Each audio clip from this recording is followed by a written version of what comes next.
మాతృదేవో భవ. అనగనగా తెనాలి అనే ఊరిలో రామలింగడు అనే ఒక గడుసు యువకుడు ఉండేవాడు. చదువు అబ్బకపోయినా చాతుర్యంలో అతనికి సాటి ఎవ్వరూ లేరు. తన ఊరి రచ్చబండ మీద కూర్చుని అందరినీ ఆట పట్టించే రామలింగడు ఏకంగా విజయనగర సామ్రాజ్య చక్రవర్తి శ్రీకృష్ణదేవరాయల మనసు గెలుచుకొని ఆస్థాన కవిగా ఎలా మారాడో ఈ వినోద గాథలో చూద్దాం. ఒకరోజు విజయనగర రాజగురువు తాతాచార్యులు గారు పల్లకిలో గర్వంగా తెనాలి గ్రామానికి వచ్చారు.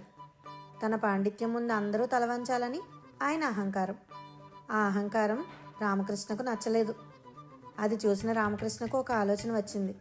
పరుగున వెళ్ళి పల్లకి కడ్డు నిలబడి, ఆగండి, అనర్థం, ప్రమాదం, మీ మెడలో విషసర్పం ఉంది అని భయంతో కేకలు వేశాడు. ఆ మాటలకు కంగారు పడ్డ తాతాచార్యులు గారు తన మెడను తడుముకుంటూ రామకృష్ణ విసిరిన నల్లని తాడును చూసి నిజంగానే పాము అనుకున్నారు. భయంతో పల్లకిలోంచి గాలిలోకి గంతులు వేసి నేరుగా పక్కనే ఉన్న బురదలో పడిపోయారు. తీరా చూస్తే అక్కడ పాము లేదు. అవమానంతో రగిలిపోయిన తాతాచార్యులు, ఒరే గడుసువాడా, నీకంత తెలివుంటే విజయనగరానికి రా, అక్కడ పండితుల ముందు నీ తెలివి నిరూపించుకోలేకపోతే నీ తల తీయిస్తా అని సవాల్ విసిరారు. రామకృష్ణ ఆ సవాల్ను నవ్వుతో స్వీకరించారు. రాజగురువు సవాలు గెలవాలంటే దైవబలం కావాలని రామకృష్ణ కాళికాదేవిని ప్రార్థించాడు. అతని నిశ్చల భక్తికి మెచ్చి అమ్మవారు 1000 తలలతో ప్రత్యక్షమయ్యారు. భయపడాల్సిన రామకృష్ణ అమ్మవారిని చూసి పక్క నవ్వసాగాడు. కోపగించిన అమ్మవారితో, తల్లి, మాకు ఒక ముక్కు ఉంటేనే జలుబు చేస్తే తుడుచుకోవడానికి 2 చేతులు చాలవు, మరి నీకు 1000 ముక్కులు ఉన్నాయి కదా, నీకు జలుబు చేస్తే కేవలం 2 చేతులతో ఆ 1000 ముక్కులను ఎలా తుడుచుకుంటావో అని నవ్వు ఆగలేదు అన్నాడు.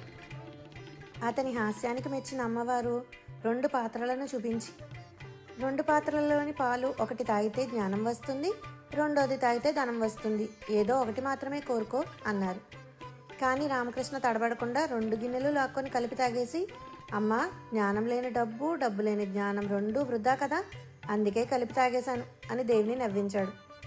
అమ్మవారు ముగ్ధురాలయ్యి, నువ్వు సామాన్య కవివి కావు, వికట కవివి అవుతావు అని దీవించి అతని నాలుకపై బీజాక్షరాలు రాసింది. దేవి దీవెనలతో విజయనగరం చేరుకున్న రామకృష్ణకు తాతాచార్యులు అడ్డుపడ్డారు. ద్వారపాలకులకు వీడిని లోపలికి రానివ్వకండి అని ఆజ్ఞాపించారు. కానీ రామకృష్ణ తక్కువవాడా, ఒక పండ్లగంప మోసేవాడిలా మారువేషం ధరించి రాజభటులను గురిడి కొట్టించి నేరుగా రాజసభలోకి చొరబడ్డాడు. అప్పుడు సభలో రాయలవారు ఒక కఠినమైన ప్రశ్న గురించి చర్చిస్తున్నారు. రాయలవారు పండితులను ఉద్దేశించి, ఈ లోకంలో ఏ శ్రమ లేకుండా సుఖపడే అదృష్టవంతుడు ఎవరు అని అడిగారు.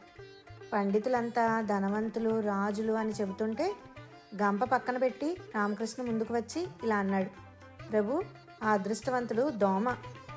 అది విన్న రాయలవారు, దోమనా, అదెలా అని అడగగా, అవును ప్రభు, దోమే. ఎందుకంటే అది చదువుకోదు, ఉద్యోగం చేయదు, పన్ను కట్టదు, కానీ సాక్షాత్తు మీ సింహాసనం మీదే కూర్చుంటుంది. అడగకుండానే మీ రక్తాన్ని తాగుతూ మీ చెవిలో సంగీతం పాడుతుంది. దోమ కంటే అదృష్టవంతుడు ఇంకెవరు అని వివరించాడు. ఈ సమాధానానికి రాయలవారు పడి నవ్వారు. తాతాచార్యుల కుట్రలన్నీ పటాపంచలు కాగా రాయలవారు రామకృష్ణను ఆలింగనం చేసుకుని తన ఆస్థాన వికటి కవిగా నియమించుకున్నారు. అలా తెనాలి రామకృష్ణ తన ప్రయాణాన్ని సామాన్యంగా మొదలుపెట్టి తన చమత్కారంతో విజయనగర సామ్రాజ్యానికే ఆభరణంగా మారాడు. అతని కథ మనకు నేర్పే నీతి ఏమిటంటే, సమయస్ఫూర్తి, హాస్యం ఉంటే ఎంతటి క్లిష్ట పరిస్థితులనైనా జయించవచ్చు.